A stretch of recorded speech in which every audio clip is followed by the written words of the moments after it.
Hello guys, ഇന്നത്തെ video നമ്മൾ എന്താ ചെയ്യാൻ പോണെന്ന് അറിയാൻ പോടാ. സകല ഡയഗ്രാംസും പഠിക്കാൻ പോവാ. +2 ബോട്ടണിയിൽ 5 ചാപ്റ്ററേ ഉള്ളൂ. ഈ 5 ചാപ്റ്ററിലും സകല ഡയഗ്രാംസ് നമുക്ക് അങ്ങ് നോക്കാമടാ. ഡയഗ്രാംസിന് ഏകദേശം 1, 2 അല്ലെ 3 മാക്സിമം 3ഓളം ക്വസ്റ്റ്യനുകൾ ഡയഗ്രാംസിന് വരാറുണ്ട്. ആ 3 മാർക്ക് കളയാൻ പറ്റുമോ? ഇല്ലടാ മക്കളെ. അതുകൊണ്ട് എല്ലാ ഡയഗ്രാംസും നോക്കാൻ പോവാ. 5 ചാപ്റ്ററിലെ സകല NCERTയിലെ ഓരോ ചെറിയ ഡയഗ്രാംസ് നമ്മൾ നോക്കാൻ പോവാണ് കേട്ടോ. വേഗം ശ്രദ്ധിച്ചോടാ, മാർക്ക് കിട്ടും. 3ഓളം ക്വസ്റ്റ്യൻസ് ഡയഗ്രാംസ് ചെയ്യുന്നവരെ ചുമ്മാതെ കളയരുത്. ശ്രദ്ധിച്ചോ മക്കളെ, വേഗം പാടാം. ആദ്യം തന്നെ NCERTയിലെ ഈ ഡയഗ്രാം തന്നേക്കാം. ആന്തറിന്റെ ലെയറുകൾ.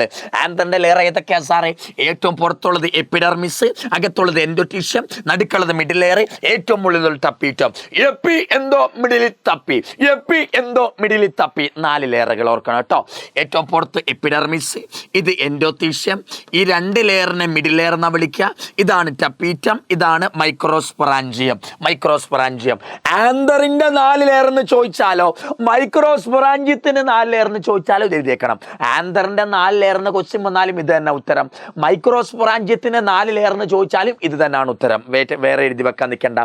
എപ്പി എന്തോ മിഡിലിൽ തപ്പി. ഓക്കെ, അടുത്ത് നോക്കാം മക്കളെ. ഇതാണ് അടുത്ത ചിത്രം. ഇതൊന്നും ആർക്കും കിട്ടില്ല. ആദ്യം ചോദിക്കും ഇത് ഏത് പ്ലാന്റ് ആണ്, ഇത് ഏത് പ്ലാന്റ് ആണ് ചോദിച്ചാൽ ഈ 3 ചെടിയിൽ ഏത് എഴുതിയാലും കറക്റ്റാ. വയോള എന്ന് എഴുതിയാൽ കറക്റ്റാ, ഓക്സാലിസ് എന്ന് എഴുതിയാൽ കറക്റ്റാ, കൊമലിന ഏത് ചെടി എഴുതി വെച്ചാലും കറക്റ്റാ മക്കളെ. വയോള, ഓക്സാലിസ്, കൊമലിന ഏത് എഴുതിയാലും ഉത്തരം കറക്റ്റാ. ഈ പ്ലാന്റിൽ ചില ഫ്ലവറുകൾ ഓപ്പൺ ആയിട്ടായിരിക്കുക. ഓപ്പൺ ആയിട്ടിരിക്കുന്ന ഫ്ലവറിന്റെ പേരെന്താ? ചാസ്മോ ഗ്യാമസ് ഫ്ലവറാ. ഓപ്പൺ ആയിട്ടിരിക്കുന്നത് ആരാ? Chasmogamous flower. മറ്റേ ഫ്ലവർ ക്ലോസ്ഡ് ആയിട്ടിരിക്കുന്ന ഫ്ലവർ ആരാ? Cleistogamous flower. തുറന്നിരിക്കുന്നത് ചാസ്മോഗ്യാമസ് ആണെങ്കിൽ അടഞ്ഞിരിക്കുന്നവൻ ആരാ? ക്ലീസ്റ്റോഗ്യാമസാ. തുറന്നിരിക്കുന്നവൻ ചാസ്മോ, അടഞ്ഞിരിക്കുന്നവൻ ക്ലീസ്റ്റോ. ചാസ്മോഗ്യാമസ്, ക്ലീസ്റ്റോഗ്യാമസ്. ഓക്കെ, ഇവരിലാണ് കൂടുതൽ സെൽഫ് പോളിനേഷൻ നടക്കുക. കാരണം അടഞ്ഞിരിക്കുന്ന കാരണം ക്ലീസ്റ്റോഗ്യാമസിലാണ് കൂടുതൽ സെൽഫ് പോളിനേഷൻ നടക്കുക. ഓർത്ത് വെച്ചോ. അടുത്ത ചിത്രം ഇതാണ് മക്കളെ. സ്റ്റേമന്റെ ചിത്രമാണ് ഇത്. ഈ ഭാഗത്തെ നമ്മൾ എന്താ വിളിക്കുക? ഈ പപ്പട കമ്പിന്റെ പേരെന്താ? ഇതിനെ ഫിലമെന്റ് എന്നാ വിളിക്കുക. മുകളിലുള്ള ഈ പപ്പടത്തിന്റെ പേരെന്താ? ആന്തർ എന്നാ വിളിക്കുക. Filament, anther. ആന്തറിന്റെ മുറിച്ച ചിത്രമാണ് ഇത്. ഇതെന്താ? ഓരോന്നും മൈക്രോസ്പൊറാഞ്ചിയമാ. മൈക്രോസ്പൊറാഞ്ചിയം 4 മൈക്രോസ്പൊറാഞ്ചിയം ഉണ്ട്. മൈക്രോസ്പൊറാഞ്ചിയം ഈ മൈക്രോസ്പൊറാഞ്ചിയം ഉണ്ടല്ലോ, ഈ മൈക്രോസ്പൊറാഞ്ചിയം മെച്ചുറായാൽ, ഈ മൈക്രോസ്പൊറാഞ്ചിയം പാകമായാൽ, മെച്ചുറായാൽ വിളിക്കുന്ന പേരാണ് പോളൻ സാക്ക്. എന്താണ് പോളൻ സാക്ക്? മൈക്രോസ്പൊറാഞ്ചിയം എന്ന് പറഞ്ഞാൽ ആന്തറിനുള്ളിലെ കുഴികളാ. ഈ കുഴികളുടെ പേര് മൈക്രോസ്പൊറാഞ്ചിയം. ഈ ആന്തർ മെച്ചുറായാൽ, പാകമായാൽ ആണ് എന്തായിട്ട് മാറുക? പോളൻ സാക്കായിട്ട് മാറുക. മൈക്രോസ്പൊറാഞ്ചിയം മെച്ചുറായാൽ പോളൻ സാക്കായിട്ട് മാറും. ഒന്നോർത്ത് വെച്ചേക്കണേടാ, ഒന്നോർത്ത് വെച്ചേക്കണേ. ഓക്കെ ലേടാ. അടുത്ത ഇത് കണ്ടോ, ഇത് ആന്തർ പൊട്ടുന്ന ലൈനാ. ആന്തർ പൊട്ടിയിട്ടാ പോളൻ ഗ്രെയിൻ പുറത്ത് വരിക. ആന്തർ പൊട്ടുന്ന ലൈനിന്റെ പേരാണ് ലൈൻ ഓഫ് ഡെഹിസെൻസ്. ഡെഹിസെൻസ് എന്ന് പറഞ്ഞാൽ പൊട്ടുക. ആന്തർ പൊട്ടുന്ന ലൈനിന്റെ പേരെന്താ? ലൈൻ ഓഫ് ഡെഹിസെൻസ് എന്നാ വിളിക്കുക. ഓക്കെ അല്ലേ മക്കളെ? അടുത്ത ഇതാണ് പോളൻ ഗ്രെയിൻ്റെ 2 സെല്ല്. പോളൻ ഗ്രെയിൻ്റെ ഉള്ളിൽ 2 സെല്ലുണ്ട്. ഒരു വലിയ സെല്ല് വെജിറ്റേറ്റീവ് സെല്ല്, ചെറിയ സെല്ല് ആരാ? Generative cell. വലുത് വെജിറ്റേറ്റീവ് സെല്ല്, ചെറുത് generative cell. Large cell vegetative cell, ചെറിയ സെല്ല് ജനറേറ്റീവ് സെല്ല്. വെജിറ്റേറ്റീവ് സെല്ലിന്റെ ന്യൂക്ലിയസിന്റെ ഷേപ്പ് എന്താ? ഇറഗുലർ ഷേപ്പാ. ഇറഗുലർ, വൃത്തികെട്ട ഷേപ്പാണ് വെജിറ്റേറ്റീവ് സെല്ലിന്റെ ന്യൂക്ലിയസിന്. എന്നാൽ ജനറേറ്റീവ് സെല്ലിന്റെ ന്യൂക്ലിയസിന്റെ ഷേപ്പ് എന്താ? സ്പിൻഡിൽ ഷേപ്പാ. ജനറേറ്റീവ് സെല്ലിന്റെ ന്യൂക്ലിയസിന്റെ ഷേപ്പ് എന്താ? Spindle shape. ഇതാണ് സ്പിൻഡിൽ ഷേപ്പ്. ഇങ്ങനെ കാണുന്ന ഷേപ്പിന്റെ പേരാണ് സ്പിൻഡിൽ ഷേപ്പ്. വെജിറ്റേറ്റീവ് സെല്ലിന്റെ ഫംഗ്ഷൻ എന്താ? പോളൻ ട്യൂബിനെ ഉണ്ടാക്കുക. Form pollen tube. ജനറേറ്റീവ് സെല്ലിന്റെ ഫംഗ്ഷൻ എന്താ? 2 മെയിൽ ഗമേറ്റിനെ ഉണ്ടാക്കുക. ഇതാണ് ചോദിക്കുക. വെജിറ്റേറ്റീവ് സെല്ലിന്റെ ഫംഗ്ഷൻ എന്താ സാറേ? പോളൻ ട്യൂബ് ഉണ്ടാക്കുക. ജനറേറ്റീവ് സെല്ലിന്റെ ഫംഗ്ഷൻ എന്താ? 2 മെയിൽ ഗമേറ്റ് ആയിട്ട് മാറുക. ഓർത്ത് വെച്ചേക്കണം. ഓക്കെ അല്ലേ? ഇവിടെ എംബ്രിയോസാക്കിന്റെ ചിത്രമുണ്ട്. ഞാൻ മനഃപൂർവ്വം ഇടാഞ്ഞത്. എംബ്രിയോസാക്ക് നിങ്ങൾക്ക് അറിയാലോ. Antipodal, central cell, synergid, filiform apparatus, egg, polar nucleus, secondary nucleus ഒക്കെ അറിയുന്ന കാര്യം. അതുകൊണ്ട് ഞാൻ ഇടാഞ്ഞത് കേട്ടോ. ഓക്കെ മക്കളെ, ഇങ്ങനൊരു ഡയഗ്രാം ഉണ്ട്. കുറേ നാളായിട്ട് പണ്ട് ചോദിച്ച ചോദ്യമാ, ഇപ്പൊ ഈ അടുത്തായിട്ട് ചോദിക്കാറില്ല. ഇത് തന്നിട്ട് ആരാന്ന് ചോദിച്ചാൽ എഴുതിക്കോ. ഈ ചിത്രം തന്നാൽ ആരാന്ന് എഴുതിക്കോ. ഇത് വലീസ്നേറിയ. ഇത് ഏത് ചെടിയാ സാറേ? വലീസ്നേറിയ. അടുത്ത ചോദിക്കുന്നത് എന്താ അറിയാമോ? ഈ ചെടിയിൽ ഏത് ടൈപ്പ് പോളിനേഷനാണ് നടക്കുക? വെലീഷ്നേറിയയിൽ ഏത് ടൈപ്പ് പോളിനേഷൻ നടക്കുക? Water pollination. വെലീഷ്നേറിയയിൽ ഏത് ടൈപ്പ് പോളിനേഷനാണ് നടക്കുക? വാട്ടർ വഴിയുള്ള പോളിനേഷനാണ് നടക്കുക. ആദ്യത്തെ ചോദ്യം, ഇത് ഏത് ചെടിയാണ്? ആ ചെടി ഏതാന്ന് ചോദിച്ചാൽ എഴുതി വെച്ചോ സാറേ, ഇത് വെലീഷ്നേറിയ. രണ്ടാമത്തെ, ഇതിൽ ഏത് ടൈപ്പ് പോളിനേഷൻ നടക്കുക? വാട്ടർ വഴിയുള്ള പോളിനേഷനാണ് നടക്കുക. വാട്ടർ വഴിയുള്ള പോളിനേഷന്റെ പേരെന്താ? വാട്ടർ വഴിയുള്ള പോളിനേഷന്റെ പേരെന്താ മക്കളെ? ഹൈഡ്രോഫിലി എന്നാ വിളിക്കുക. എന്താ വിളിക്കുക? ഹൈഡ്രോഫിലി എന്നാ നമ്മൾ വിളിക്കുക. അടുത്ത് നോക്കണം, മൂന്നാമത്, ഇതെങ്ങനെയാണ് ഇവിടെ പോളിനേഷൻ നടക്കുക? അതിനാദ്യം നിങ്ങൾ മനസ്സിലാക്കേണ്ടത്, ശ്രദ്ധിച്ചോ, ഇതാണ് വാട്ടർ, ഇതാണ് കടൽ, ഇതാണ് വാട്ടർ നിരപ്പാണ് കേട്ടോ. ഇത് വാട്ടറിന്റെ നിരപ്പാ, ഇത് വാട്ടറിന്റെ സർഫസ് ആണ്. ഇതാര സാറേ? വാട്ടറിന്റെ സർഫസാ. ഈ വാട്ടറിന്റെ സർഫസ് ഇത് ഏത് പ്ലാന്റ് ആണെന്നറിയാമോടാ? ഇത് മെയിൽ വെലീഷ്നേറിയ. ഇതേതാ സാറേ? മെയിൽ വെലീഷ്നേറിയ. ഇതേത് ഫ്ലവർ, ഇതേത് പ്ലാന്റാ? Mail Vallisneria. മെയിൽ വെലീഷ്നേറിയ, ഇത് മെയിൽ വെലീഷ്നേറിയ. ഇതാരാ സാറേ? ഇതാരാന്നറിയാമോടാ? ഇത് നമ്മുടെ ഫീമെയിൽ വെലീഷ്നേറിയ. ഇതേതാ? ഫീമെയിൽ വെലീഷ്നേറിയ. രണ്ടെണ്ണമായിട്ടാണ് കാണുക. വെലീഷ്നേറിയ അങ്ങനെ കാണുക. വെലീഷ്നേറിയ ബൈസെക്ച്വൽ പ്ലാന്റ് അല്ല. വെലീഷ്നേറിയയിൽ മെയിൽ പ്ലാന്റും ഫീമെയിൽ പ്ലാന്റ് രണ്ട് സെപ്പറേറ്റ് ആയിട്ട് കാണും. രണ്ടും സെപ്പറേറ്റ് ആയിട്ട് കാണുകയാണെങ്കിൽ നമ്മൾ അതിനെ ഡൈഷ്യസ് പ്ലാന്റ് എന്നാണ് വിളിക്കുക. മെയിൽ പ്ലാന്റും ഫീമെയിൽ പ്ലാന്റും രണ്ടായിട്ട് കാണുകയാണെങ്കിൽ അതിനെ ഡൈഷ്യസ് പ്ലാന്റ് എന്നാണ് വിളിക്കുക. ചില പ്ലാന്റുകൾ അങ്ങനല്ല, മെയിൽ ഫ്ലവറും ഫീമെയിൽ ഫ്ലവറും എല്ലാം കൂടെ ചേർത്തിട്ട് ബൈസെക്ച്വൽ പ്ലാന്റ്, രണ്ടും ഒരു പ്ലാന്റിൽ തന്നെ. രണ്ടും മൂന്നിലാണെങ്കിൽ അതിനെ മൊണീഷ്യസ് പ്ലാന്റ് എന്നാണ് വിളിക്കുക. ഓക്കെ അല്ലേ മക്കളെ? അപ്പോൾ നോക്കി, വെലീഷ്നേറിയ എങ്ങനെയാണ് പോളിനേഷൻ നടക്കാതെ ഞാൻ പറയാൻ പോണത്. ഇതെന്താ മെയിൽ വെലീഷ്നേറിയ, ഇതെന്താ female Vallisneria. Male plant, female plant. Male Vallisneria എന്താ ഉണ്ടാക്കുക? മെയിൽ വെലീഷ്നേറിയ എന്തുണ്ടാക്കും സാറേ? മെയിൽ വെലീഷ്നേറിയ ഏത് ഫ്ലവർ ഉണ്ടാക്കുക? മെയിൽ വെലീഷ്നേറിയ മെയിൽ ഫ്ലവർ ഉണ്ടാക്കും. മെയിൽ വെലീഷ്നേറിയ മെയിൽ ഫ്ലവർ ഉണ്ടാക്കും. ഫീമെയിൽ വെലീഷ്നേറിയ എന്താ ചെയ്യുന്നറിയാമോ? ഫീമെയിൽ വെലീഷ്നേറിയ നേരെ ഒരു ലോങ് സ്റ്റോക്ക് ഉണ്ട് അവർക്ക്. എന്തുണ്ട്? ലോങ് സ്റ്റോക്ക്, വലിയ തണ്ട്. ഈ ലോങ് സ്റ്റോക്ക് ഉപയോഗിച്ചിട്ട് ഫീമെയിൽ വെലീഷ്നേറിയ ഈ അവരുടെ ഫീമെയിൽ ഫ്ലവറിനെ ഇങ്ങനെ വാട്ടറിന്റെ സർഫസിൽ കൊണ്ടുവന്ന് നിർത്തും. ഇത് female Vallisneria, male Vallisneria. Female Vallisneria female flower ഉണ്ടാക്കും. ഇതേത് ഫ്ലവറാ? ഇതേത് ഫ്ലവറാ? ഫീമെയിൽ ഫ്ലവറാ. മെയിൽ വെലീഷ്നേറിയ ഏത് ഫ്ലവർ ഉണ്ടാക്കാം? മെയിൽ ഫ്ലവറല്ലേ ഉണ്ടാക്കുക, അല്ലാതെ ബൈസെക്ച്വൽ ഫ്ലവർ ഉണ്ടാക്കൂലല്ലോ. ഇത് male Vallisneria, female Vallisneria. Male Vallisneria male flower ഉണ്ടാക്കാറുണ്ട്, ഫീമെയിൽ വെലീഷ്നേറിയ ഫീമെയിൽ ഫ്ലവർ ഉണ്ടാക്കാറുണ്ട്. ഈ ഫീമെയിൽ വെലീഷ്നേറിയ എന്താ ചെയ്യുക? ഫീമെയിൽ വെലീഷ്നേറിയ ലോങ് സ്റ്റോക്ക്, വലിയ തണ്ട്, ലോങ് സ്റ്റോക്ക് ഉപയോഗിക്കുന്ന കാരണം ലോങ് സ്റ്റോക്ക് ഉപയോഗിച്ചിട്ട് ഈ ഫീമെയിൽ ഫ്ലവറിനെ വാട്ടറിന്റെ സർഫസിൽ കൊണ്ടുപോയി നിർത്തും. ഫീമെയിൽ വെലീഷ്നേറിയ ലോങ് സ്റ്റോക്ക് ഉപയോഗിച്ച്, ഈ ലോങ് സ്റ്റോക്ക് ഉപയോഗിച്ച് അവരുടെ ഫ്ലവറിനെ ഈ സർഫസിൽ കൊണ്ടുപോയി നിർത്തും. പക്ഷെ മെയിൽ ഫ്ലവർ അങ്ങൊന്നും ചെയ്യില്ല കേട്ടോ. മെയിൽ വെലീഷ്നേറിയ എന്താ ചെയ്യുക? മെയിൽ വെലീഷ്നേറിയ അവരുടെ മെയിൽ ഫ്ലവറിനെ അങ്ങ് ഡിറ്റാച്ച് ചെയ്യും. ഡിറ്റാച്ച് ചെയ്യുന്ന പറയാൻ മുറിക്കും, കളയും, റിമൂവ് ചെയ്യും. അപ്പം മെയിൽ ഫ്ലവർ ഡിറ്റാച്ച് ആയിട്ട് സർഫസിൽ വരും. മെയിൽ ഫ്ലവർ സർഫസിൽ വരും. മെയിൽ ഫ്ലവർ സർഫസിൽ വന്നു, വാട്ടർ അങ്ങോട്ട് ഒഴുകുകയല്ലേ. വാട്ടർ അങ്ങോട്ട് ഒഴുകുമ്പം ഈ സർഫസിൽ വന്ന മെയിൽ ഫ്ലവർ ഫീമെയിൽ ഫ്ലവറിൻ്റെ അടുത്തേക്ക് ചെല്ലും. സർഫസിൽ വന്ന മെയിൽ ഫ്ലവർ ഫീമെയിൽ ഫ്ലവറിൻ്റെ അടുത്തേക്ക് വന്നു. കണ്ടോ, ഇത് മെയിൽ ഫ്ലവറാണ്, ഇത് ഫീമെയിൽ ഫ്ലവറാണ്. മെയിൽ ഫ്ലവർ ഫീമെയിൽ ഫ്ലവറിൻ്റെ അടുത്തേക്ക് വന്നു. എങ്ങനെ? വാട്ടർ കൂടെ ഒഴുകി വന്നു. മെയിൽ ഫ്ലവർ ഫീമെയിൽ ഫ്ലവറിന്റെ അടുത്തേക്ക് വന്നപ്പോൾ എന്താ പറ്റിയെന്ന് അറിയാമോ? ഇതിന്റെ ഉള്ളിൽ, മെയിൽ ഫ്ലവറിന്റെ ഉള്ളിലല്ലേ ആന്തർ കാണുക, ആ ആന്തറിലെ പോളൻ ഗ്രെയിന് ഈ ഫീമെയിൽ ഫ്ലവറിന്റെ സെഗ്മയിലേക്ക് വീണു, പോളിനേഷൻ നടന്നു. മനസ്സിലായോടാ? ഇങ്ങനെയാണ് വെലീഷ്നേറിയയിൽ പോളിനേഷൻ നടക്കുക. എങ്ങനെയാണ് വെലീഷ്നേറിയയിൽ പോളിനേഷൻ നടക്കുക? ആദ്യം മനസ്സിലാക്കേണ്ടത്, വെലീഷ്നേറിയ ഒരു ഡൈഷ്യസ് പ്ലാന്റാ. വെലീഷ്നേറിയ എന്താണ് സാറേ? വെലീഷ്നേറിയ ഒരു ഡൈഷ്യസ് പ്ലാന്റാ. ഡൈഷ്യസ് പ്ലാന്റ് എന്ന് പറഞ്ഞാൽ എന്താ? മെയിൽ ഫ്ലവർ മെയിൽ പ്ലാന്റിലേക്കാണു, ഫീമെയിൽ ഫ്ലവർ ഫീമെയിൽ പ്ലാന്റിലേക്കാണു. ചിലർക്ക് അങ്ങനെയല്ല, മെയിൽ ഫ്ലവറും ഫീമെയിൽ ഫ്ലവറും ഒരേ പ്ലാന്റിൽ കാണും. മെയിൽ ഫ്ലവറും ഫീമെയിൽ ഫ്ലവറും ഒരേ പ്ലാന്റിൽ കണ്ടാൽ അത് മൊണീഷ്യസ് പ്ലാന്റാ. മെയിൽ ഫ്ലവറും ഫീമെയിൽ ഫ്ലവറും വ്യത്യസ്ത പ്ലാന്റിൽ കണ്ടാൽ അത് ഡൈഷ്യസ് പ്ലാന്റാ. മെയിൽ വെലീഷ്നേറിയ ഉണ്ട്, ഫീമെയിൽ വെലീഷ്നേറിയ ഉണ്ട്. മെയിൽ വെലീഷ്നേറിയ മെയിൽ ഫ്ലവറിനെ ഉണ്ടാക്കും. ആ മെയിൽ ഫ്ലവർ പാകമാകുമ്പോൾ മുറിഞ്ഞിട്ട് സർഫസിൽ വരും.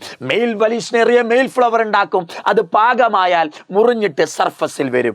ആ മുറിഞ്ഞിട്ട് സർഫസിൽ വരും. ഫീമെയിൽ ഫ്ലവർ അങ്ങനെയല്ല, മുറിഞ്ഞു പോകുന്നില്ല. ഫീമെയിൽ ഫ്ലവർ, ഫീമെയിൽ വലിസ്നേറിയ എന്താ ചെയ്യുക? ഫീമെയിൽ വലിസ്നേറിയ ഈ ലോങ് സ്റ്റോക്കുള്ള കാരണം, ഫീമെയിൽ വലിസ്നേറിയ ഈ ലോങ് സ്റ്റോക്കുള്ള കാരണം അവരുടെ ഫീമെയിൽ ഫ്ലവറിനെ വാട്ടറിൻ്റെ സർഫസിൽ കൊണ്ടുപോയി നിർത്തും. വാട്ടറിൻ്റെ സർഫസിൽ ഫീമെയിൽ ഫ്ലവർ ഉണ്ട്. ഈ മെയിൽ വലിസ്നേറിയയിൽ നിന്ന് മുറിഞ്ഞിട്ട് മെയിൽ ഫ്ലവർ സർഫസിൽ വരും. വെള്ളം ഇങ്ങോട്ട് ഒഴുകുകയല്ലേ, അപ്പോൾ ഈ മെയിൽ ഫ്ലവർ ഫീമെയിൽ ഫ്ലവറിൻ്റെ അടുത്തേക്ക് വരും. മെയിൽ ഫ്ലവറിൻ്റെ ഉള്ളിൽ നിന്ന് ആന്ത്രി എന്നുള്ള പോളൻ ഗ്രെയിൻ ഫീമെയിൽ ഫ്ലവറിൻ്റെ സിഗ്മയിലേക്ക് വീഴും. പോളിനേഷൻ നടക്കും. ഇങ്ങനെയാണ് വലിസ്നേറിയയിൽ പോളിനേഷൻ നടക്കുക. പണ്ടൊക്കെ ചോദിക്കായിരുന്നു വലിസ്നേറിയയിലെ വാട്ടർ പോളിനേഷൻ എക്സ്പ്ലെയിൻ ചെയ്യാൻ. ഇപ്പോൾ കുറേ കാലമായിട്ട് ചോദിക്കാറില്ല. നിങ്ങളുടെ ഭാഗ്യത്തിന് എന്തായാലും വരാം മക്കളെ. ഓക്കെ, അടുത്ത ഈ ചോദ്യം നോക്കി വെച്ചോടാ. ഇതേതാ സാർ? ഇങ്ങനെ തന്നാൽ എഴുതിക്കോ. ഇത് മോണോകോട്ട്. ഇത് മോണോകോട്ട് സീഡ് അല്ല, മോണോകോട്ട് സീഡ്. ഇത് ഏതിൻ്റെ ചിത്രമാണെന്നറിയാമോ? മോണോകോട്ടിൻ്റെ സീഡാണ്. ഇത് മോണോകോട്ട് സീഡാണ്. ഇത് സീഡിൻ്റെ ഉള്ളിലെ എൻഡോസ്പോം. ഇത് എൻഡോസ്പോം. ഇത് സ്ക്യൂട്ടെല്ലം. സ്ക്യൂട്ടെല്ലം എന്ന് പറഞ്ഞാൽ അറിയാലോ, മോണോകോട്ടിലെ സിംഗിൾ കോട്ടഡിൻ്റെ പേരാണ് സ്ക്യൂട്ടെല്ലം. റാഡിക്കിള്, പ്ലിമ്യൂള്, കോളിയോപ്റ്റൈല്, കോളിയോറൈസ. കോളിയോപ്റ്റൈല്, കോളിയോറൈസയൊക്കെ മോണോകോട്ടിലേക്കാണ്. കോളിയോപ്റ്റൈലും കോളിയോറൈസും കണ്ടോ, അത് മോണോകോട്ട് എംബ്രിയോ ആയിരിക്കും. ഡൈക്കോട്ട് എംബ്രിയോയിൽ കോളിയോപ്റ്റൈലും കോളിയോറൈസും ഒന്നും കാണില്ല, ആബ്സെൻ്റ് ആണ്. ഇത് മക്കളെ, ഇത് നമ്മുടെ ആപ്പിളാണ്. ആപ്പിൾ എന്തിന് എക്സാമ്പിളാണ്? ആപ്പിൾ എന്തിന് എക്സാമ്പിളാണെന്നറിയാമോ? ഫോൾസ് ഫ്രൂട്ടിന് എക്സാമ്പിളാണ്. ഫോൾസ് ഫ്രൂട്ട് എന്ന് പറഞ്ഞാൽ എന്താ? ഓവറിൻ്റെ ഒപ്പം തലാമസിൽ നിന്നുകൂടെ ഉണ്ടാകുന്ന ഫ്രൂട്ടുകൾ. കണ്ടോ, ഈ ഭാഗം ഈ ഭാഗം തലാമസ് ആണ്. ആപ്പിളിൻ്റെ ഈ ഭാഗം ഉണ്ടായേക്കുന്നത് തലാമസ് ആണ്. ഓക്കെ, അവരുടെ ഇത് എൻഡോകാർപ്പ്, മീസോകാർപ്പ്, ഈ ഭാഗം എക്സോകാർപ്പ്. എൻഡോകാർപ്പ്, മീസോകാർപ്പ്, എക്സോകാർപ്പ്, 3 റീജിയൻ ഉണ്ട് ആപ്പിളിന്. ഓക്കെ, ഒന്ന് ഓർത്ത് വെച്ചാൽ മതി.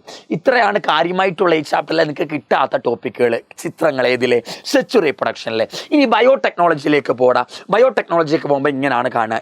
ഈ ടൈപ്പ് ഫിഗറാണ് ആദ്യം നമുക്ക് NCERT കൊടുത്തേക്കണത്. നോക്കടാ, ഇതെന്താ? Vector DNA. ഇത് വെക്റ്ററിനെ കട്ട് ചെയ്യണം. വെക്റ്ററിനെ കട്ട് ചെയ്യുന്നത് ഈക്കോ R1 വെച്ചാന്നിരിക്കട്ടെ. വെക്റ്ററിനെ കട്ട് ചെയ്യുന്നത് ഏത് എൻസൈം വെച്ചാണോ അതേ എൻസൈം വെച്ച് ആരെയും കട്ട് ചെയ്യണം? ഫോറിൻ DNA കട്ട് ചെയ്യണം. നിങ്ങൾ വെക്റ്ററിനെ കട്ട് ചെയ്തത് ഈക്കോ R1 വെച്ചാണെങ്കിൽ, ആ വെക്റ്ററിനെ മുറിച്ചത് ഈക്കോ R1 വെച്ചാണെങ്കിൽ, അതേ എൻസൈം വെച്ച് തന്നെ നിങ്ങൾക്ക് വേണ്ട desirable gene foreign DNA cut ചെയ്യണം. ഡിസൈറബിൾ ജീനെ കട്ട് ചെയ്തെടുക്കുന്നത് ഏത് എൻസൈം വെച്ചാണോ അതേ എൻസൈം ഉപയോഗിച്ച് തന്നെ നിങ്ങൾ വെക്റ്ററിനെ കട്ട് ചെയ്യണം. വെക്റ്ററിനെ കട്ട് ചെയ്യാൻ ഈക്കോ R1 ഉപയോഗിച്ചാൽ അതേ ഈക്കോ R1 തന്നെ ആയിരിക്കണം ഫോറിൻ DNA ഡിസൈറബിൾ ജീനെ മുറിക്കാനും ഉപയോഗിച്ചത് കേട്ടോ. അപ്പോൾ നോക്കണം, വെക്റ്ററിനെ കട്ട് ചെയ്തു. വെക്റ്ററിനെ കട്ട് ചെയ്യുമ്പോൾ എന്താ പറ്റുക? GAATTC കട്ട് ചെയ്ത് ഇങ്ങനെ പോകും. GATTT കട്ട് ചെയ്ത് ഇത് പോയി. അതേപോലെ ഇവിടെ GATT കട്ട് ചെയ്ത് ഇത് പോയി. ഓക്കെ, അങ്ങനെ 2 കഷ്ണങ്ങളായി. ഈ കാണുന്ന എൻഡ് ഉണ്ടല്ലോ, ഈ കാണുന്ന എൻഡുകളെ വിളിക്കുന്ന പേരാ സ്റ്റിക്കി എൻഡ്. ഈ കാണുന്ന എൻഡുകളുടെ പേരെന്താ? സ്റ്റിക്കിയ. എപ്പോൾ വേണമെങ്കിലും ഇവർ ഒട്ടാം. ഇവരിങ്ങനെ അടുത്ത് കൊണ്ടുവന്നാൽ ഇവർ വേഗം ഒട്ടിപ്പോകും. അതുകൊണ്ടാ സ്റ്റിക്കി ഒട്ടുന്ന എൻഡ്. ഈ എൻഡും വേഗം ഒട്ടുന്നുണ്ട്. അതിനെ സ്റ്റിക്കി എൻഡ് എന്ന് വിളിക്കുക. അപ്പോൾ നോക്കി, നമ്മൾ ഈക്കോ R1 വെച്ചിട്ട് നമ്മൾ വെക്റ്ററിനെ മുറിച്ചു. അപ്പോൾ ഇങ്ങനെ ഒരു കഷ്ണം ഉണ്ടാവും ഇവിടെ ബാക്കി. ഇത് സ്റ്റിക്കി എൻഡാ. നോക്കി, ഫോറിൻ DNA ഈക്കോ R1 വെച്ച് തന്നെ മുറിച്ചു. അപ്പം ഇങ്ങനെ ഒരു കഷ്ണം ഉണ്ടാകും. ഇവർ പരസ്പരം വേഗം കൂട്ടിച്ചേരുമ്പോഴാണ് നമുക്ക് എന്ത് കിട്ടുക? റീകോമ്പിനൻ്റ് DNA കിട്ടുക. എന്താണ് റീകോമ്പിനൻ്റ് DNA? RDNA തന്നെയാണ് റീകോമ്പിനൻ്റ് DNA. എന്താണ് RDNA എന്ന് പറഞ്ഞാൽ? വെക്റ്ററിൻ്റെ ഉള്ളിലേക്ക് നിങ്ങൾ നിങ്ങളുടെ വേണ്ട ജീനിനെ, ഡിസൈറബിൾ ജീന് അല്ലെങ്കിൽ ഫോറിൻ DNA കയറ്റി വെച്ചാൽ അതിനെ RDNA എന്ന് വിളിക്കും. ഇതാണ് വെക്റ്ററിനെ മുറിച്ചു, നിങ്ങൾ നിങ്ങളുടെ ജീനെ കയറ്റി വെച്ചു. വെക്റ്ററിനെ മുറിച്ചിട്ട് ജീനെ കയറ്റി വെച്ചാൽ പിന്നെ ഈ സ്ട്രക്ചറിനെ എന്താ വിളിക്കുക? RDNA എന്ന് വിളിക്കുക. വെക്റ്ററിനെ മുറിച്ചിട്ട് നിങ്ങൾ നിങ്ങളുടെ ജീനെ കയറ്റി വെച്ചാൽ പിന്നെന്താ വിളിക്കുക? RDNA എന്നാ വിളിക്കുക, റീകോമൻ DNA. വെക്റ്ററിനെ മുറിച്ചിട്ട് നിങ്ങൾ നിങ്ങളുടെ ജീനെ കയറ്റി വെച്ചാൽ പിന്നെ അതിനെ റീകോമിനൻ്റ് DNA, RDNA എന്നാണ് വിളിക്കുക. ഓക്കെ അല്ലേ മക്കളെ? ഈ സ്റ്റിക്കി എൻഡ് എന്ന് വിളിക്കാൻ കാരണം എന്താ? ഇവരെപ്പോൾ വേണമെങ്കിലും ഒട്ടാൻ റെഡി ആയിട്ട് നിൽക്കുക, സ്റ്റിക്കി എൻഡ്. ഓക്കെ അല്ലേ ഗൈസ്? ഇതാണ് നമ്മുടെ വേറൊരു RDNA ഉണ്ടാക്കുന്നത്. നോക്കടാ, വെക്റ്റർ. ഇതായിരുന്നു ഒരു വെക്റ്റർ. ഇത് വെക്റ്ററായിരുന്നു. വെക്റ്ററിനെ മുറിച്ചു. കണ്ടോ, ഇത്രയും ഭാഗം മുറിച്ച് കളഞ്ഞു. ഈ മുറിച്ചിടത്തേക്ക് നമ്മൾ എന്തിനെ കയറ്റി വെച്ചു? Foreign DNA, desirable gene. ഇതിനെന്താ വിളിക്കുക? ഫോറിൻ DNA എന്ന് പറഞ്ഞാൽ എന്താ? പുറത്തുനിന്ന് കൊണ്ടുവരുന്ന DNA. അത് തന്നെയാണ് ഡിസൈറബിൾ ജീൻ. നമുക്ക് പ്രൊഡക്റ്റ് ഉണ്ടാക്കേണ്ട ജീനാണ് ഡിസൈറബിൾ ജീൻ. ഓക്കെ, വെക്ടറിനെ മുറിച്ചടാ, ആ മുറിച്ച ഗ്യാപ്പിൽ നിങ്ങൾ എന്തിനെ കൊണ്ടുവച്ചു? ഈ ഫോറിൻ DNA. ഈ മുറിച്ച ഗ്യാപ്പ് ഉണ്ടല്ലോ, ഇവിടാണ് ഗ്യാപ്പ്, ആ ഗ്യാപ്പിലേക്ക് ഈ ഫോറിൻ DNA കൊണ്ടുവച്ചു. അപ്പൊ നോക്കി, വെക്ടറും DNA ചേർന്ന് കഴിഞ്ഞാൽ പിന്നെ എന്താ വിളിക്കുക? റീകോമിനന്റ് DNA എന്നാ വിളിക്കുക. റീകോമിനന്റ് DNA നേരെ ഈ കോളയിലേക്ക് ഇട്ട് കൊടുത്തു. ഈ കോളയിന്റെ ഉള്ളിൽ എന്തുണ്ട്? റീകോമിനന്റ് DNA ഉണ്ട്. കുറച്ചു നേരം കഴിയുമ്പോൾ ഈ കോളൈ രണ്ടെണ്ണമാകും. ഈ കോളൈ രണ്ടെണ്ണമായപ്പം ഇതിൻ്റെ ഉള്ളിലുണ്ടായിരുന്ന RDNA രണ്ടെണ്ണമായി. ഇതിൻ്റെ ഉള്ളിൽ ആദ്യം ഒരു RDNA ഉള്ളൂ, ഒരു RDNA ഉള്ളായിരുന്നു. പക്ഷേ ഈ ബാക്ടീരിയ രണ്ടെണ്ണമായി. ഈ ബാക്ടീരിയ രണ്ടെണ്ണമായപ്പം ഈ RDNA മുറിഞ്ഞിട്ട് രണ്ടെണ്ണമായി. ഒരു RDNA ഇങ്ങോട്ട് പോയി, ഒരു RDNA ഇങ്ങോട്ട് പോയി. ഇങ്ങനെ ഈ ഒരു ബാക്ടീരിയ സെല്ല് രണ്ടെണ്ണമാകുന്നതിൻ്റെ പേരാണ് ക്ലോണിങ്. എന്താ വിളിക്കുക സാറേ? ക്ലോണിങ് എന്നാ വിളിക്കുക. എന്താ വിളിക്കുക? ക്ലോണിങ് എന്നാ വിളിക്കുക. എന്താ ക്ലോണിങ് സാർ? നിങ്ങൾ RDNA ഒരു സെല്ലിൽ ഇട്ട് കൊടുത്തു. ഈ RDNA ഇട്ട് കൊടുത്ത സെല്ല് 2ഉം 4ഉം 8ഉം 16ഉം ഒക്കെ ആയിട്ട് വിഭജിക്കും, ഡിവൈഡ് ചെയ്യും. ഡിവൈഡ് ചെയ്യുന്നതിൻ്റെ പേരാ സാർ ക്ലോണിങ് ഓഫ് ഹോസ്റ്റ്. എന്താ വിളിക്കുക? Cloning of host. Host divide ചെയ്യുന്നു, ഹോസ്റ്റ് ഇരട്ടിക്കുന്നു. ക്ലോണിങ് എന്ന് പറഞ്ഞാൽ ഇരട്ടിക്കുക. Cloning of host. ഓക്കെ മക്കളെ, ഇത് ഏതിൻ്റെ ചിത്രമാണ് നിങ്ങൾക്ക് അറിയാം? ഏതിൻ്റെ ചിത്രമാണ്? Agarose gel electrophoresis. Agarose gel electrophoresis. ഇതിലെ മീഡിയം ഏത് ജെല്ല? ഇതിലുപയോഗിക്കുന്ന ജെല്ല് ഏതിൻ്റെയാ? അഗർ ജെല്ലാണ്. ഇവിടെ എന്താ പ്രത്യേകത? വലിയ കഷ്ണങ്ങളായിരിക്കും ബാക്കിൽ കാണുക. ഇതല്ലേ കാതോഡ്? ഇത് കാതോഡാണ്, ഇത് ആനോഡാണ്, ഇത് ആനോഡാണ്. DNA ആനോഡിൻ്റെ അടുത്തേക്കാണ് ഓടുക. സ്മോൾ DNA ഫ്രണ്ടിൽ കാണുക, ലാർജ് DNA ബാക്കിലായിരിക്കും കാണുക. ഇതാണ് ക്വസ്റ്റ്യൻ വരും. വലിയ വലിയ DNA ഈ ജെല്ലിന്റെ ഫ്രണ്ടിൽ കാണും, ആനോഡിന്റെ അടുത്ത് കാണും. ചെറിയ ചെറിയ DNA കാതോഡിന്റെ അടുത്തായിരിക്കും കാണുക. ഒന്ന് ഓർത്ത് വെച്ചേക്കണം. ഓക്കെ അല്ലേ ഗൈസ്? ഒന്ന് ഓർത്ത് വെച്ചേക്ക് കേട്ടോ. അടുത്ത ഇതാണ് മക്കളെ PBr 322. ഇത് കണ്ടാൽ ചോദിച്ചാൽ പറയണം PBr 322. Plasmid Bolivar Rodriguez 322. PBr 322. ഇതെന്താ മക്കളെ? ORI, origin of replication. Origin of replication. ഇതെന്താ? ROP. ROPന്റെ ഫുൾ നെയിം എന്താണെന്നറിയാമോ? ROPന്റെ ഫുൾ നെയിം എന്ന് പറഞ്ഞാൽ റിപ്രസർ. പറ, റിപ്രസർ ഓഫ് പ്രോട്ടീൻ. ROPന്റെ ഫുൾ നെയിം വേണമെങ്കിൽ നിങ്ങൾ പഠിച്ചു വെച്ചോ. Repressor of protein. ROPGന്റെ ഫുൾ നെയിം എന്താ? റിപ്രസർ ഓഫ് പ്രോട്ടീൻ എന്നാ വിളിക്കുക. ഓക്കെ അല്ലേ? ഇതാണ് selectable marker. Ampicillin resistant gene ഉണ്ട് ഇവിടെ. TTR, ടെറ്റാർ എന്താ? Tetracycline resistant gene. ഇവിടെയാണ് PVU2 എൻസൈം മുറിക്കുക. ഇവിടെയാണ് SAL1 എന്ന് പറയുന്ന എൻസൈം മുറിക്കുന്നത് ഈ പ്ലാസ്മിഡിനെ. ഇവിടെയാണ് BAMH1 എന്ന് പറയുന്ന എൻസൈം മുറിക്കുന്നത് ഇവിടാണ്. ഇവിടെയാണ് HIND3 മുറിക്കുക. ഇവിടെയാണ് CLA1 മുറിക്കുക. ഇവിടെ EcoR1 മുറിക്കുക. ഇവിടെ PV1 മുറിക്കുക. ഇവിടെ PSC1 മുറിക്കുക. അങ്ങനെ 8 എൻസൈമുകൾ PBr 322 മുറിക്കാൻ പറ്റും. 8 എൻസൈമുകൾക്ക് മുറിക്കാനുള്ള റെസ്ട്രിക്ഷൻ സൈറ്റ് ഉണ്ട് PBr 322. 8 എൻസൈമുകൾക്ക് മുറിക്കാൻ പറ്റുന്ന സൈറ്റ് ഉള്ളതാണ് ആര്? Plasmid Bolivar Rodriguez 322, PBr 322. അടുത്ത മക്കളെ, ഇതെന്താണെന്നറിയാമോടാ? DNA ചിൽഡ് എഥനോൾ ഉപയോഗിച്ച് സെപ്പറേറ്റ് ചെയ്യുന്നതിനാ. ഇതിനെന്താ വിളിക്കുക? ഈ ചിത്രം കണ്ടാൽ എഴുതിക്കോ, സ്പൂളിങ്. ഇതിൻ്റെ പേരെന്താ? സ്പൂളിങ്. എന്താ സ്പൂളിങ്? ചിൽഡ് എഥനോൾ, തണുത്ത എഥനോൾ, നല്ല തണുത്ത് വരച്ച എഥനോൾ ഒഴിക്കുക. തണുത്ത എഥനോൾ ഒഴിച്ചിരിക്കുമ്പോൾ DNA പ്രസിപ്പിറ്റേറ്റ് ആകും. ഈ പ്രസിപ്പിറ്റേറ്റ് ആയ DNA വേർതിരിക്കുന്ന സ്റ്റെപ്പിൻ്റെ പേരാണ് സ്പൂളിങ്. എന്താ വിളിക്കുക സാറേ? സ്പൂളിങ് എന്നാ വിളിക്കുക. ഇത് നിങ്ങൾക്ക് അറിയാലോടാ. ഇതാണ് PCR. PCR എന്ന് പറഞ്ഞാൽ എന്താ? Polymerase chain reaction. ഇതിലെ എൻസൈമിൻ്റെ പേരെന്താ? ഇതിലുപയോഗിക്കുന്ന എൻസൈമിൻ്റെ പേര് ടോക്ക് പോളിമറൈസ്. എന്താ? Taq polymerase. ഈ എൻസൈം ഒരു ബാക്ടീരിയ നിന്നാ വേർതിരിച്ച്. ഈ എൻസൈം ഏത് ബാക്ടീരിയ വേർതിരിച്ചെന്ന് അറിയാമോ? Thermus aquaticus. ഏത് bacteria sir? Thermus aquaticus. Thermus അക്വാട്ടിക്കസിൽ നിന്നാണ് ടോക്ക് പോളിമറൈസ് വേർതിരിച്ചത്. ഇതിലെ സ്റ്റെപ്പുകൾ ഏതൊക്കെ? Denaturation, annealing, extension. ഡിനാച്ചുറേഷന്, അനലിങ്, എക്സ്റ്റൻഷന്. ഓക്കെ അല്ലടാ? ഇതാണ് ഫസ്റ്റ് സ്റ്റെപ്പ്, ഡിനാച്ചുറേഷൻ. രണ്ടാമത്തെ പ്രൈമർ ആഡ് ചെയ്യുന്നത് annealing. Taq polymerase DNA extend ചെയ്യുന്നത് എക്സ്റ്റൻഷൻ. ഇങ്ങനെ ഏകദേശം 1 ബില്യൺ കോപ്പി നമുക്ക് ഉണ്ടാക്കാൻ പറ്റും ഒരു DNA തന്നെ. ഒരു DNA തന്നെ കുറേ കോപ്പികൾ ഉണ്ടാക്കാൻ പറ്റും. ഒരു DNA തന്നെ കുറേ കോപ്പികൾ ഉണ്ടാക്കുന്നതിൻ്റെ പേരാണ് ആംപ്ലിഫിക്കേഷൻ. ആംപ്ലിഫിക്കേഷൻ. ഇതാണ് PCR പ്രിൻസിപ്പിൾ. PCR എന്തിനാണ് നടത്തുന്നത്? ഒരു DNA തന്നെ കുറേ കോപ്പികൾ ഉണ്ടാക്കാൻ. ഒരു DNA തന്നെ കുറേ കോപ്പികൾ ഉണ്ടാക്കുന്നതിൻ്റെ പേരെന്താ? ആംപ്ലിഫിക്കേഷൻ എന്നാ വിളിക്കുക. ഈ ആംപ്ലിഫിക്കേഷൻ നടത്താനാ സാറേ ഏത് ഉപയോഗിക്കുക? നമ്മൾ PCR ഉപയോഗിക്കുക. PCRലെ എൻസൈം ഏതാ? Taq polymerase. അതെവിടെ നിന്നാ വേർതിരിച്ചേ? ധർമ്മസ് അക്വാട്ടിക്കസിൽ നിന്ന്. 3 സ്റ്റെപ്പ് ഏതൊക്കെ? Denaturation, annealing, extension. ഓക്കെ മക്കളെ, ഇതാണ് നമ്മുടെ ബയോറിയാക്ടർ. എന്താണ് സാറേ ബയോറിയാക്ടർ? നിങ്ങൾക്കൊരു പ്രൊഡക്റ്റ് ഉണ്ടാക്കണം. ആ പ്രൊഡക്റ്റ് 1 ഗ്രാം 2 ഗ്രാം 3 ഗ്രാം ഒക്കെ ഉണ്ടാക്കിയിട്ട് കാര്യമില്ലല്ലോ, ഒരുപാട് ആൾക്കാർക്ക് കൊടുക്കണ്ടേ. അപ്പം ലാർജ് സ്കെയിൽ പ്രൊഡക്ഷൻ, നല്ല ഒരുപാട് എമൗണ്ടിൽ ഒരുപാട് അളവിൽ നിങ്ങൾക്ക് പ്രൊഡക്റ്റ് ഉണ്ടാക്കണോ, നിങ്ങൾ ഏത് ഉപകരണം ഉപയോഗിക്കേണ്ട? ബയോറിയാക്ടർ. എന്താ സാറേ ബയോറിയാക്ടറിൻ്റെ പർപ്പസ്? എന്താ? large scale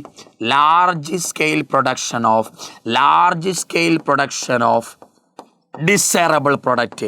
നിങ്ങൾക്ക് വേണ്ട പ്രൊഡക്റ്റിനെയാണ് നമ്മൾ എന്ത് വിളിക്കുക? ഡിസൈറബിൾ പ്രൊഡക്റ്റ് എന്ന് വിളിക്കുക. നിങ്ങൾക്ക് ഇൻസുലിൻ ഉണ്ടാക്കണം. ഇൻസുലിൻ 1 ഗ്രാം 2 ഗ്രാം ഉണ്ടാക്കിയിട്ട് കാര്യമുണ്ടോ? വേണ്ട.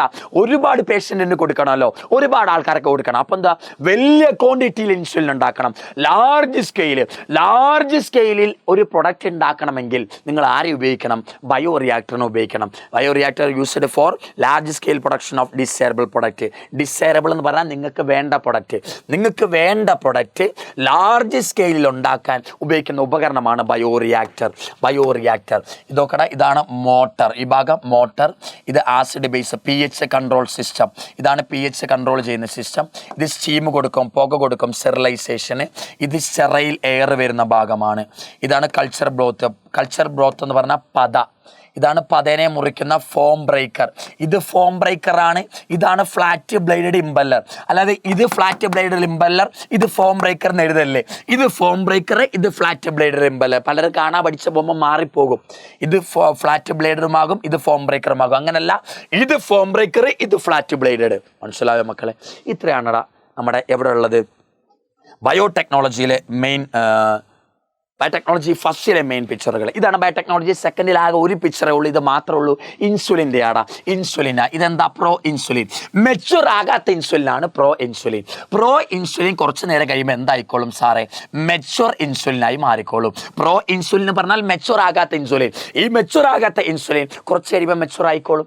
മെച്യൂർ ഇൻസുലിനിലെ മെച്യൂർ ആകാത്തതിൽ A ചെയിൻ ഉണ്ട്, B ചെയിൻ ഉണ്ട്, അവരെ കണക്ട് ചെയ്ത് C ചെയിൻ ഉണ്ട്. പക്ഷെ മെച്ചുറായി കഴിഞ്ഞാൽ A ചെയിനും B ചെയിനും മാത്രമേ കാണൂ, C ചെയിൻ ഫ്രീ ആയി പൊക്കോളും, C ചെയിൻ റിമൂവ് ആകും.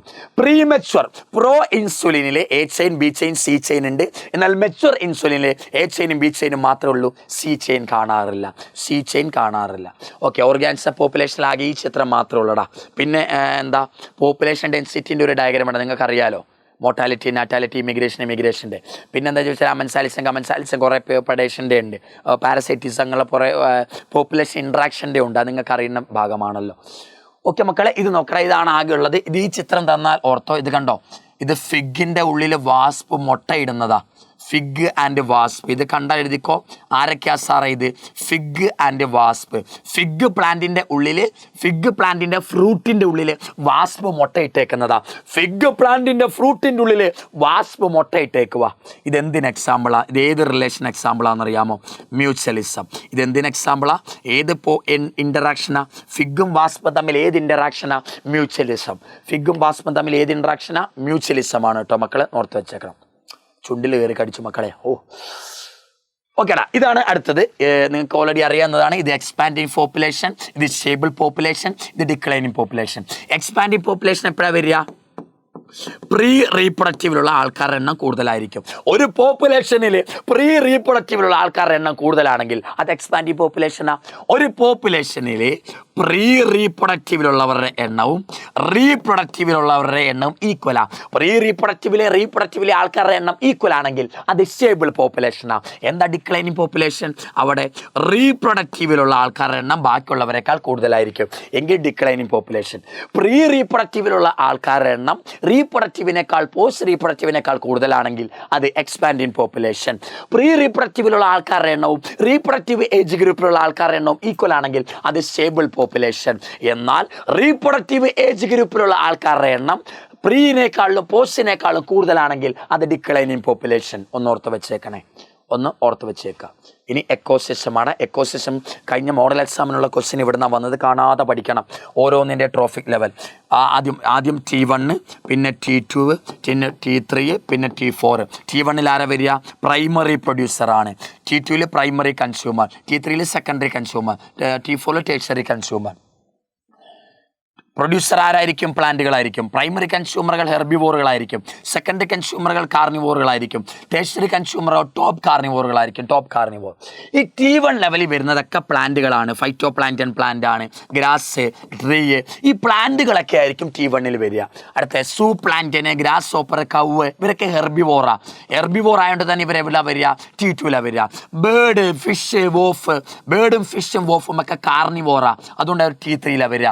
മാന്, ലയൺ, മാനും ലയണും ഒക്കെ ടോപ്പ് കാർണിവോറാ. അതുകൊണ്ട് അവർ T4 വരിക. ചോദിക്കാറുണ്ട്, ഈ 11 ആൾക്കാരുടെയും ട്രോഫിക് ലെവൽ കാണാതെ പഠിക്കണം.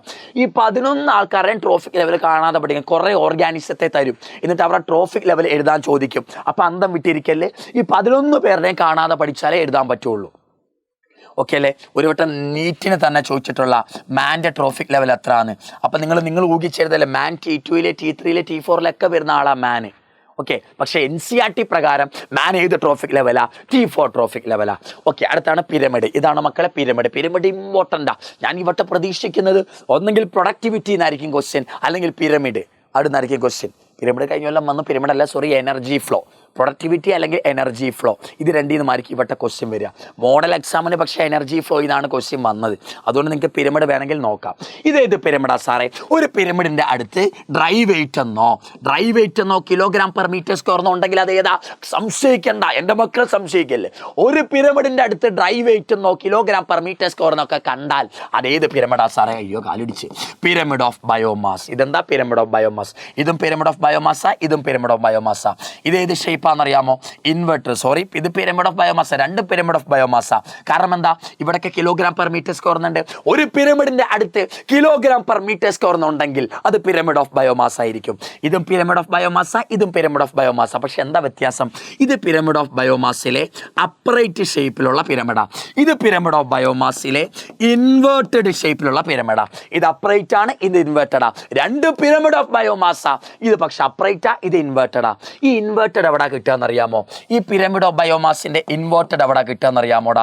Aquatic ecosystem. ഓർത്ത് വെച്ചേക്കണേ മക്കളെ, ഓർത്ത് വെച്ചേക്കണം. സാറേ, പിരമിഡ് ഓഫ് ബയോമാസ് അപ്രൈറ്റും ഉണ്ട്, ഇൻവേർട്ടഡും ഉണ്ട്. അപ്രൈറ്റ് എല്ലാ എക്കോസിസ്റ്റങ്ങളിലും കിട്ടും. ഇൻവേർട്ടഡ് എവിടെ കിട്ടുക? പിരമിഡ് ഓഫ് ബയോമാസിൽ ഈ ഇൻവേർട്ടഡ് എവിടെ കിട്ടുകയെന്നറിയാം മക്കളെ? എഴുതി വെച്ചോ. പിരമിഡ് ഓഫ് ബയോമാസ് ഇൻവേർട്ടഡ് ആകുന്നത് അക്വാട്ടിക് എക്കോസിസ്റ്റത്തിന്റെ കേസിലാണ്. അക്വാട്ടിക് എക്കോസിസ്റ്റം ആണോ അവരുടെ പിരമിഡ് ഓഫ് ബയോമാസിന്റെ ഷേപ്പ് എന്താ? ഇൻവേർട്ടഡാ. അക്വാട്ടിക് എക്കോസിസ്റ്റം ആണോ അവരുടെ പിരമിഡ് ഓഫ് ബയോമാസിന്റെ ഷേപ്പ് ഇൻവേർട്ടഡ് ആയിരിക്കും. ഓക്കെ ഗൈസ്, ഇതാണ് മക്കളെ പിരമിഡ് ഓഫ് നമ്പറാ. കാരണം ഇവിടെ നമ്പർ ഓഫ് ഇൻഡിവിജ്വലിന് കൊടുത്തിട്ടുണ്ട്. ഇതെന്താ? പിരമിഡ് ഓഫ് നമ്പറാ. ഏത് ഷേപ്പാണ് മക്കളെ? അപ്പറൈറ്റ് ഷേപ്പാ. പക്ഷെ പിരമിഡ് ഓഫ് നമ്പരും ഇൻവേർട്ടഡ് ആകാറുണ്ട്. NCERT കൊടുത്തിട്ടില്ല, എന്നാലും പഠിച്ചോ. പിരമിഡ് ഓഫ് നമ്പരും ഇൻവേർട്ടഡ് ആകാറുണ്ട്. ഏത് എക്കോസിസ്റ്റത്തിലാ? Forest ecosystem. ഏത് എക്കോസിസ്റ്റം? Forest ecosystem. നോക്കിക്കോ, പിരമിഡ് ഓഫ് എനർജി എല്ലാ എക്കോസിസ്റ്റങ്ങളിലും അപ്പറൈറ്റാ. എല്ലാ എക്കോസിസ്റ്റങ്ങളൊക്കെ അപ്പറൈറ്റാ. കാരണം എന്താ? 10% ലോ കാരണമാണ്. അടുത്ത പിരമിഡ് ഓഫ് നമ്പർ ചിലയിടത്ത് അപ്പറൈറ്റാ, കൂടുതൽ കേസിലും അപ്പറൈറ്റാ. പക്ഷേ ഫോറസ്റ്റിൽ മാത്രം പിരമിഡ് ഓഫ് നമ്പർ എന്താ? ഇൻവേർട്ടഡ് ആണ്. ഓർത്ത് വെച്ചോ. പിരമിഡ് ഓഫ് ബയോമാസ് അപ്പറൈറ്റ് ആണ് ഒട്ടുമിക്ക കേസിലും. പക്ഷേ അക്വാട്ടിക് എക്കോസിസ്റ്റത്തിൽ പിരമിഡ് ഓഫ് ബയോമാസ് എന്താടാ? ഇൻവേർട്ടഡാ. ഇതൊന്ന് പഠിച്ചു വെച്ചാൽ പിരമിഡിലെ ഏത് ക്വസ്റ്റ്യനും ചെയ്യാം. ഏതൊക്കെയാ സാർ? പിരമിഡ് ഓഫ് എനർജി എപ്പോഴും അപ്പറൈറ്റാ. ഏത് എക്കോസിസ്റ്റം എടുത്താലും അവിടുത്തെ പിരമിഡ് ഓഫ് എനർജി വരച്ചാൽ അപ്പറൈറ്റാ കിട്ടുക. കാരണം 10% ലോ. പിരമിഡ് ഓഫ് നമ്പറോ അപ്പറേറ്റും ഇൻവേർട്ടഡും കിട്ടും. ഇൻവേർട്ടഡ് കിട്ടുന്നത് ഫോറസ്റ്റിലാ. പിരമിഡ് ഓഫ് ബയോമാസും അപ്പറേറ്റും ഇൻവേർട്ടഡ് കിട്ടും. ഇൻവേർട്ടഡ് എവിടെ കിട്ടുക സാറേ? അത് അക്വാട്ടിക്കിലാ. ഓക്കെ, ഇതേതാ സാറേ? ഇത് പിരമിഡ് ഓഫ് എനർജിയാണ്. കാരണം ജൂൾ ഉണ്ടല്ലോ, ജൂളെന്ന് കണ്ടാൽ അത് ഏതാ? Pyramid of energy. Pyramid of energy എപ്പോഴും ഏത് ഷേപ്പിലേ കിട്ടുള്ളൂ? അപ്പറേറ്റ്. ഇൻവേർട്ടഡ് കിട്ടാറില്ല. ഇത്രേ ഉള്ളൂ മക്കളെ നമ്മുടെ ഓൾ ഡയഗ്രാംസ്. ഇതിൽ നിന്നുള്ള ക്വസ്റ്റ്യനുകളെ നിങ്ങൾക്ക് വരുള്ളൂ. ഞാൻ എംബ്രിയോസാക്കിൻ്റെ ഒന്നും ചിത്രം ഉൾപ്പെടുത്തിയിട്ടില്ല, കാരണം നിങ്ങൾക്ക് അറിയുന്നത് കൊണ്ട്. ഓക്കെ ഗൈസ്, എനിക്ക് നിങ്ങളൊന്ന് പറഞ്ഞു തരണം. Full expand ROP. ഈ വീഡിയോ കണ്ടവർ വേഗം ROPനെ എക്സ്പാൻഡ് ചെയ്യുക. ROPൻ്റെ ഫുൾ ഫോം എന്താണ്? ROPൻ്റെ ഫുൾ ഫോം എന്താണെന്ന് പറയണം കേട്ടോ. എനിക്ക് മനസ്സിലായിട്ടുണ്ടെങ്കിൽ ഒന്ന് കമൻറ്റ് ചെയ്യുക. നമ്മുടെ ലാസ്റ്റ് ക്ലാസ്സാണ്. ഇനിയൊരു വീഡിയോ റെക്കോർഡ് വീഡിയോ നിങ്ങൾക്ക് ആവശ്യമില്ല എന്ന് എനിക്കറിയാം. നല്ലപോലെ പഠിക്കാമെന്നറിയാം. ബയോടെക്നോളജിയിലെ ക്വസ്റ്റ്യൻ ചെയ്യണമെന്ന് കരുതുന്നുണ്ട്. വൈകുന്നേരത്തെ 5 മണിക്കത്തെ ലൈവിൽ നമ്മൾ എന്തായാലും ബയോടെക്നോളജിയെ ഡിസ്കസ് ചെയ്യുക കൂടുതലും. നിങ്ങൾക്ക് വേണമെന്നുണ്ടെങ്കിൽ നിങ്ങൾ പറഞ്ഞാൽ ഞാൻ ബയോടെക്നോളജിയിലെ വീഡിയോ ചെയ്തു തരാം കേട്ടോ. ഓക്കെ, എന്തായാലും നമ്മുടെ വിലയേറിയ നിങ്ങളുടെ കമൻറ്റുകൾ പറയണേടാ. ഓക്കെ, ഇതിൻ്റെ ഉത്തരം കൂടെ പറയണം. ROP ജീനെ ഫുൾ ഫോം എഴുതുക, expand ROP gene. Okay guys, പഞ്ചാര മുഞ്ചാരകളെ മൊഞ്ചമാരെ മൊഞ്ചത്തുകളെ ബായ്, പഠിച്ചേക്കണേടാ.